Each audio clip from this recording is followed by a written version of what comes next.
Welcome back. It's Andrew again with the Barrington Hall Yacht Corporation. Let's talk about itineraries. Itineraries are so important. Where to go, what to do, which islands and anchorages to go to get those hideaway spots. No one knows that better than people like myself who've been a captain in these locations in the past.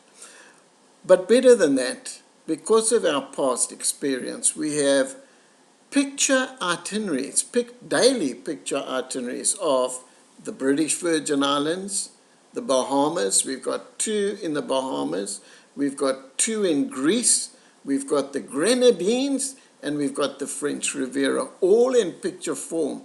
This shows you where you want to go and what you can do in those locations when you're on charter, and you can see it by picture form.